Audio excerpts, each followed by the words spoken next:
नमस्कार, ठाणे वर्तमानमध्ये मी नितीन बोरसे आपलं पुन्हा एकदा हार्दिक स्वागत करतो।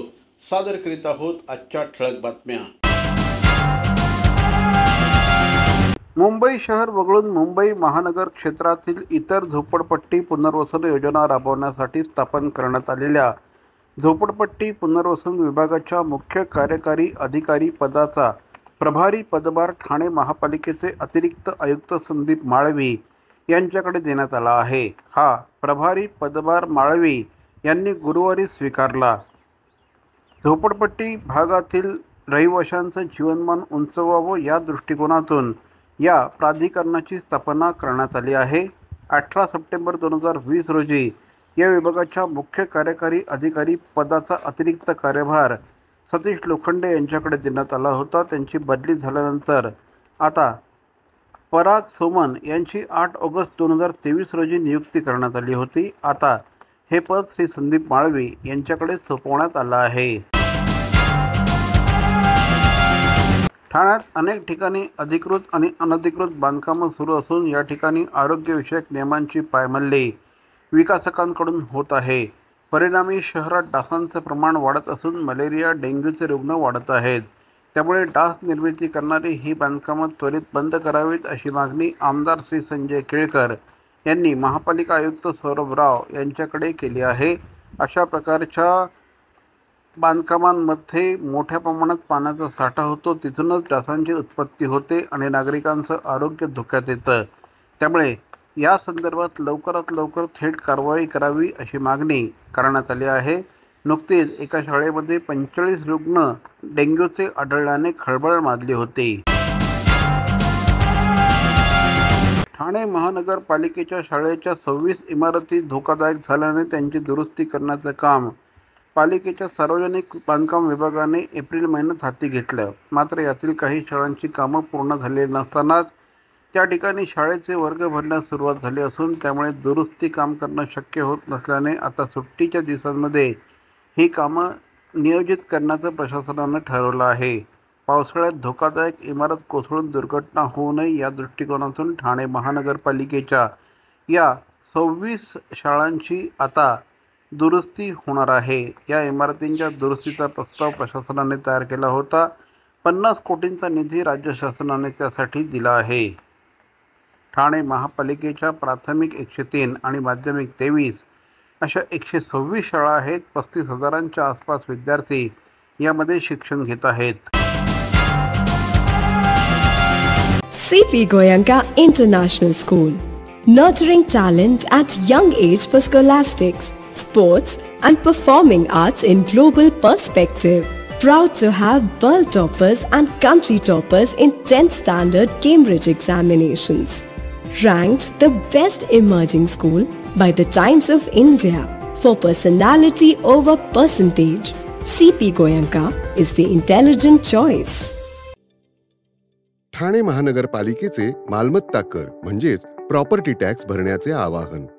सन 2022-23 या आर्थिक वर्षाचे मालमत्ता कराचे म्हणजेच प्रॉपर्टी टॅक्सचे बिल ठाणेकर करदात्यांना महापालिकेमार्फत आर्थिक वर्षाच्या सुरुवातीस म्हणजेच माहे एप्रिल 2022 मध्ये देण्यात आलेले आहे।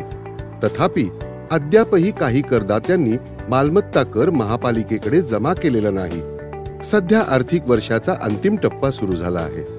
मालमत्ता कर वसुलीसाठी महापालिकेतर्फे कडक कारवाई हाती घेण्यात आली आहे।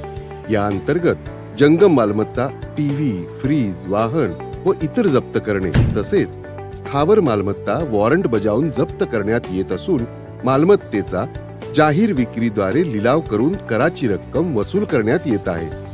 मालमत्तेस पाणी पुरवठा करण्यात येणारे नळ संयोजन खंडित करण्यात येत आहेत। त्याचप्रमाणे थकीत मालमत्ता करावर 2% व्याज आकारले जात असल्याने भरावयाची रक्कम वाढत आहे। आपला मालमत्ता कर propertytax.thanecity.gov.in या लिंकद्वारे तसंच गुगल पे, फोन पे, पेटीएम याद्वारे ऑनलाईन पद्धतीने करण्याची सुविधा उपलब्ध करून दिली आहे। शनिवार, रविवार व सार्वजनिक सुट्टीच्या दिवशी नागरिकांना मालमत्ता कर भरणे सोयीचे व्हावे याकरता महापालिकेचे मालमत्ता कर संलग्न कार्यालय या दिवशी कार्यान्वित ठेवण्यात आलेले आहे।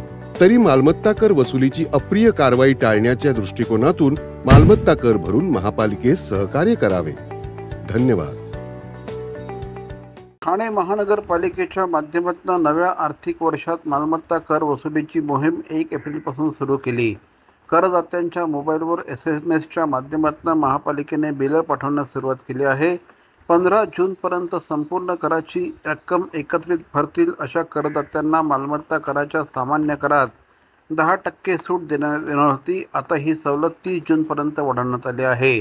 जे करदाते 2025-26 या आर्थिक वर्षाच्या मालमत्ता कराच्या देयकातील पहिल्या 6 माहीच्या मालमत्ता करासोबत दुसऱ्या 6 माहीचा मालमत्ता कर अशी संपूर्ण रक्कम एकरकमी 15 जून 2025 पर्यंत अदा करतील अशा करदात्यांना त्यांच्या दुसऱ्या 6 माहीच्या देयकातील सामान्य करामध्ये 10% सवलत देण्यात येणार आहे. 15 जूनपर्यंत रक्कम बदल्यात 10% सूट दिली जाणार आहे.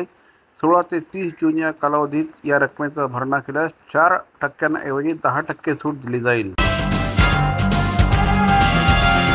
गेल्या 2 दिवसांपासून सुरू असलेल्या पावसामुळे रस्त्यावर पडलेले खड्डे, अवेळी सुरू असलेली अवजड वाहतूक यामुळे वाहतूक कोंडी होत आहे. असं असतानाच ठाणे आणि मुंबईच्या वेशीवर असलेल्या आनंदनगर नाक्यावरील रस्त्यावर दुरुस्तीच्या कामासाठी मार्गरोधक लावण्यात आले. त्यामुळे मार्ग निमुळता झाल्याने गुरुवारी सकाळी ठाणे आणि मुंबई शहराच्या वेशीवर जबरदस्त वाहतूक कोंडी झाली. याचा फटका कामावर निघालेल्या नोकरदार वर्गाला बसला आहे. ठाणे महापालिका क्षेत्रातनं मुंबई नाशिक महामार्ग तसंच घोडबंदर महामार्ग जातो. हे दोन्ही मार्ग शहरातील अंतर्गत मार्गांना जोडण्यात आले आहे. मात्र अशा पद्धतीच्या वाहतूक कोंडीमुळे संपूर्ण शहराच्या वाहतुकीवर याचा परिणाम झाल्याचं निदर्शनास येत आहे. आज 5 मिनिटाचं अंतर पार करण्यासाठी 15 ते 20 मिनिटं लागत असल्याने ठाणेकर अक्षरशः हैराण झाल्याचं चित्र बघायला मिळालं. तर मंडळी, या होत्या आजच्या ठळक बातम्या. ठाणे वर्तमानमधून आम्ही ठाण्याच्या राजकीय, सामाजिक आणि सांस्कृतिक घडामोडींचं वर्तमान चित्र दाखवण्याचा प्रयत्न करतोय. अर्थातच आपल्या सहकार्याची गरज आहे, तेव्हा आपल्या सूचना आणि समस्या आम्हाला जरूर कळवा. आमचा पत्ता ठाणे वर्तमान, Dadoji Konde stadium, shop number 16, Khatan road, Thane पश्चिम. तर मग पुन्हा भेटू उद्या याच वेळी याच ठिकाणी ठाणे वर्तमानमध्ये. तोपर्यंत धन्यवाद. जय हिंद, जय महाराष्ट्र.